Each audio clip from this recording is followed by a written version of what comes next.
Olá, primeiro ano, tudo bem?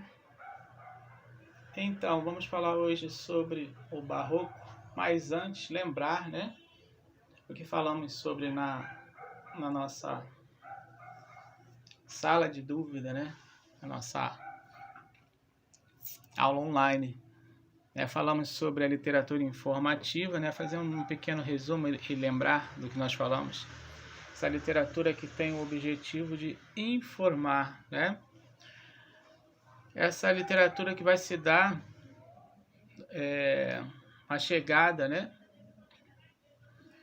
da caravela de Pedro Álvares Cabral no Brasil, onde o cronista Pero Vaz de Caminha vai escrever uma carta, né, essa carta para informar tudo aquilo que ele viu, né, relatar ao rei. Essa carta que nós podemos dizer que é o verdadeiro registro de nascimento do Brasil, né? E nela observamos, né, todo o deslumbramento, né, do português quando chega aqui, do homem europeu, né, em relação à terra descoberta, né, toda a euforia e deslumbramento, né, ele fica impressionado com o que vê, inclusive com os índios, então ele vai retratar tudo, né, essa chegada, né, a questão do povo que aqui estava, né, sem maldade. E então nessa carta nós vemos, né, essa questão do deslumbramento e também as intenções, né, do português quando chegou aqui, né? Ele observa, né, tudo que ele vê, ele percebe que vale a pena, né, estar aqui e colonizar o Brasil, né, tomar posse. E nesse decorrer nós vimos que tem a chegada depois do governo geral no Brasil, logo os jesuítas, que virão juntos, né, ao Brasil para catequizar os índios, trazer o seu tipo de literatura, teatro, né, e suas contribuições para a literatura brasileira. Muito bem. Mas hoje nós vamos falar sobre o Barroco. O Barroco que tem o seu auge no século XVII, né? O século XVII vai se estender até o século XVIII, né? E quando falamos de Barroco, lembramos dentro desse movimento da reforma, né? Da reforma e contra-reforma, né? Nesse período é um período de retomada, né, do teocentrismo, né? Lá no período medieval, período clássico, né?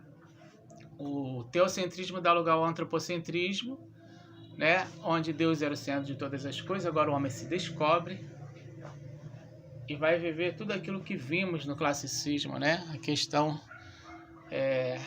de descobrir o seu potencial, saber desenvolver senso crítico, né? Questionamentos, é capaz de criar, é capaz de conquistar. O homem vive tudo aquilo, né?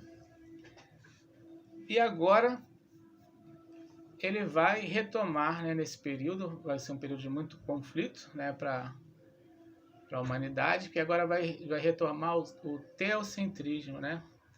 Esse período assim de questionamentos, né? Período onde o homem vai agora retomar essa questão da preocupação com a morte, né? Então temos algumas características em relação, né, a esse período, né, barroco. Temos aí a questão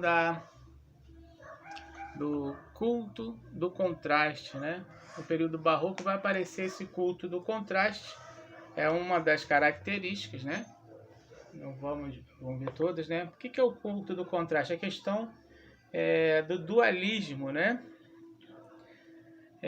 Sempre aquela questão em relação à matéria, né? A matéria é o espírito, o bem e o mal, né? Vai aparecer a figura antítese, né?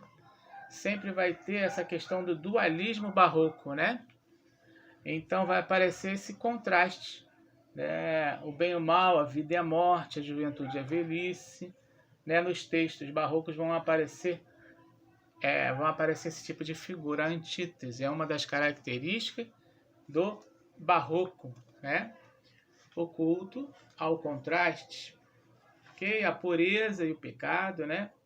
Veja que agora, nesse período, vai ver esse questionamento, essa dúvida entre o homem querer seguir a maneira tradicional, a retomada da maneira tradicional, ou continuar mantendo a forma moderna de se viver, né? Digo em relação à igreja, né?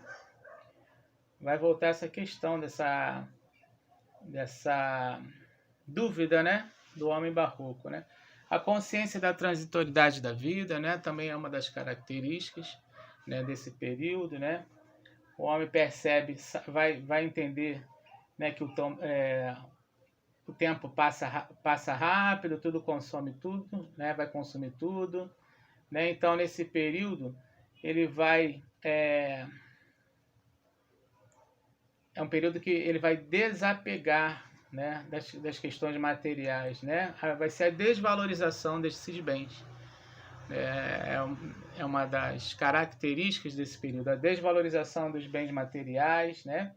A questão da humildade. Então, várias questões serão retomadas, né? Por isso se fala consciência da transitoriedade da vida. Ou seja, a vida passa rápido, não temos que nos prender, né, com o material, né? Não temos que nos prender com as coisas materiais, porque o tempo consome tudo, né? Tudo passa rápido, né? Então, nessa hora surge a questão do homem pensar, né? Em conquistar, pensar no seu pedaço do céu, em conquistar o seu lugar no céu, do certo ou errado, né? Então ele vai viver, no caso, essa dúvida. Portanto, ele vai viver nesse período um pouco de melancolia, né? A melancolia, essa insegurança na decisão, né? Vai envolver esse homem barroco, né? A preocupação, como já falei, a preocupação com a morte, né? Aí vem nesse período as dúvidas, surgimento dos porquês, né? As perguntas novamente. Então ele vai ter essa preocupação, né? Então essa preocupação em fazer o certo e o errado gera uma dúvida, esse contraste no homem barroco que vai aparecer nas suas obras. O gosto pela grandiosidade, ele vai utilizar figuras de linguagem, tipo hipérbole, né? Para engrandecer. Isso é uma característica comum, né, do barroco, nessa questão de utilizar figuras de linguagem tipo hipérbole para pegar características comuns, né, uma coisa que é comum, e valorizá-la, né, tornar da grandiosidade, né, como diz a característica, né, engrandecer, exagerar, em algo que a gente vai se referir, né? Por exemplo, numa obra barroca ele pode citar: meu choro ou meu pranto inunda. Olha só, olha o sentido de inundar, um choro, inundar, um pranto, inundar, né? Então é esse tipo de figura que vai aparecer nas obras da literatura barroca, né? Frases interrogativas, né? Vão aparecer essas frases vão fortalecer, né, o que eu acabei de falar agora, né, a questão das dúvidas e das incertezas, né, vai fazer refletir as dúvidas e incertezas. O que eu busco? Tem um pequeno trecho, fragmento de Francisco Rodrigues Lobo, que é assim: que amor sigo, que busco, que desejo? Quem leio é este vão da fantasia? Então são essas frases interrogativas, né, que vão aparecer em relação ao homem barroco, né? Essa questão aí do jogo de palavras, o jogo de palavras que nós vamos ver lá na frente, que é o cultismo, né? Cultismo vai ser esse jogo de palavras, né? Que o homem barroco, né, nesse período, vai trabalhar em seus textos, né? Na verdade, o cultismo ele vem ligado ao quê? Ele vem ligado à construção do texto, né? Ele vai trabalhar esse jogo, né, de palavras, o hipérbato, né? As próprias hipérboles vão predominar nesse tipo de texto, ok? A questão do conceptismo, né, também, característica, né, do conceptismo. Nesse caso, o cultismo é o jogo de palavras e o conceptismo vai ser o jogo de ideias, né? De ideias que vão ser trabalhadas, né? Então, esse jogo de ideias é o conceptismo. Se o jogo de palavras está relacionado ao cultismo, esses dois conceitos, né, de forma de produzir, o conceptismo vai ser o jogo de ideias, né? E vão estar relacionadas à forma de argumentar, né? Vão estar em conformidade com técnicas de argumentação. E nesse tipo de texto, né, aparece uma figura de linguagem que é comum nos textos barrocos, a antítese. A antítese é essa figura de linguagem que indica contrariedades, antíteses e os paradoxos, né? O paradoxo que é uma antítese, vamos dizer assim, exagerada. Por exemplo, na música vamos atualizar, né? Uma música do Legião Urbana, um contentamento descontente. É um paradoxo, né?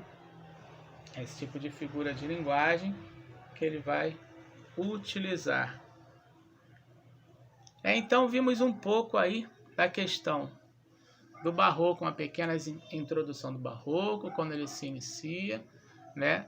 A questão da presença da reforma e contra-reforma protestante, que vai dar lugar, né, que vai refletir nas obras barrocas, essa questão da contra-reforma, e as características que vimos também estão relacionadas a isso, né? Essa volta, né, do antropocentrismo ao teocentrismo, ok? Então hoje paramos por aqui, né, a nossa videoaula e continuamos falando sobre o barroco na próxima aula online, na sala de dúvidas. Tiraremos dúvidas e aprofundaremos mais esse assunto. Um forte abraço em todos.